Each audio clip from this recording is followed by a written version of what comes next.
സർവകലാശാലകളെ RSS വൽക്കരിക്കുന്ന ഗവർണറുടെയും vice ചാൻസലറുടെയും നടപടിയിൽ പ്രതിഷേധം ശക്തമാക്കി ഇടത് യുവജന വിദ്യാർത്ഥി സംഘടനകൾ. കേരള സർവകലാശാല ആസ്ഥാനത്തും രാജ്ഭവനിലേക്കുമാണ് യുവജന വിദ്യാർത്ഥി സംഘടനകൾ പ്രതിഷേധ മാർച്ച് നടത്തിയത്. ഗവർണറുടെ ആർഎസ്എസ് അജണ്ടയ്ക്ക് സർവകലാശാലകളെ വിട്ടുകൊടുക്കില്ലെന്ന് ഡിവൈഎഫ്ഐ സംസ്ഥാന സെക്രട്ടറി വി.കെ. സനോജ് പറഞ്ഞു. കേരളവും സംഘപരിവാറും തമ്മിലുള്ള സമരമാണിതെന്ന് എസ്.എഫ്.ഐ അഖിലേന്ത്യാ അധ്യക്ഷൻ ആദർശം സജിയും പറഞ്ഞു. സർവകലാശാലകളെ കാവ്യവൽക്കരിക്കാനുള്ള സംഘപരിവാർ നീക്കത്തിൽ പ്രതിഷേധിച്ച് ഡിവൈഎഫ്ഐ, എഐവൈഎഫ്, എഐഎസ്എഫ് എന്നീ ഇടതു യുവജന വിദ്യാർത്ഥി സംഘടനകളാണ് സർവകലാശാല ആസ്ഥാനത്തേക്ക് മാർച്ച് നടത്തിയത്.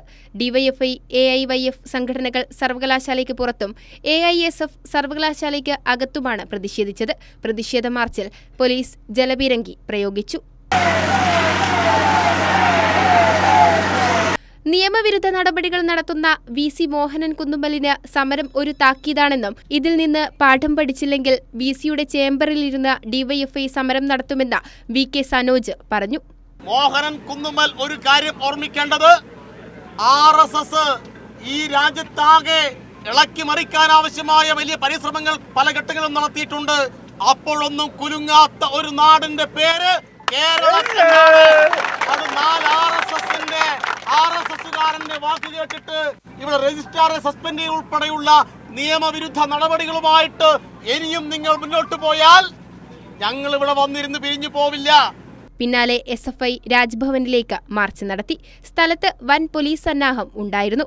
മാർച്ച് ശക്തമായതോടെ 8 തവണ പോലീസ് ജലപീരങ്കി പ്രയോഗിച്ചു. പ്രവർത്തകർ ബാരിക്കേഡ് മറിച്ചിട്ട് ബാരിക്കേഡിന് മുകളിൽ കയറി ബാനർ ഉയർത്തിയും പ്രതിഷേധിച്ചു.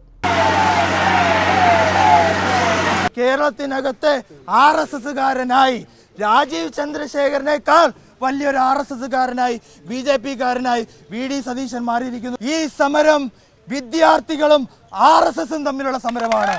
ഈ സമരം ആർഎസ്എസും മതനിരപേക്ഷവാദികളും തമ്മിലുള്ള സമരമാണ്. ഈ സമരം കേരളവും സംഘപരിവാറും തമ്മിലുള്ള സമരമാണ്. ആർഎസ്എസിനെതിരെ സമരം ചെയ്തതിന് ഗുണ്ടകളെന്ന് വിളിച്ചാലും അത് അഭിമാനത്തോടെ അംഗീകരിക്കുമെന്ന് സംസ്ഥാന പ്രസിഡന്റ് എം. ശിവപ്രസാദ്. ആർഎസ്എസിനെതിരെ സമരം ചെയ്യുന്ന നിങ്ങളുടെ കണ്ണിൽ നിങ്ങൾ ഞങ്ങളെ ഗുണ്ടകളെന്നാണ് വിളിക്കുന്നതെങ്കിൽ ഞങ്ങൾ ആർഎസ്എസിനെതിരായിട്ടാണ് സമരം ചെയ്യുന്നത്. ഞങ്ങൾ ആർഎസ്എസിനെതിരായിട്ടാണ് പോരാട്ടം നയിക്കുന്നത്. ഞങ്ങളുടെ പോരാട്ടം ഈ കേരളത്തിലെ മതനിരപേക്ഷമായ വിദ്യാഭ്യാസത്തെ സംരക്ഷിക്കാൻ വേണ്ടിയിട്ടാണ്. മാർച്ചിൽ ഗോൾവാൾക്കറുടെ ചിത്രത്തിനു മുന്നിൽ ദീപം തെളിയിക്കുന്ന പ്രതിപക്ഷ നേതാവ് വി.ഡി. സതീശന്റെ ഫോട്ടോയും ഉയർത്തിക്കാട്ടി. ഭരണഘടനാ വിരുദ്ധ നിലപാടിൽ നിന്നും ഗവർണറും ചട്ടവിരുദ്ധ നടപടിയിൽ നിന്ന് വൈസ് ചാൻസലർമാരും പിന്നോട്ടു പോകും വരെ തുടർന്നും സമരം ശക്തമാക്കാനാണ് സംഘടനകളുടെ തീരുമാനം. കൈരളി ന്യൂസ്, തിരുവനന്തപുരം.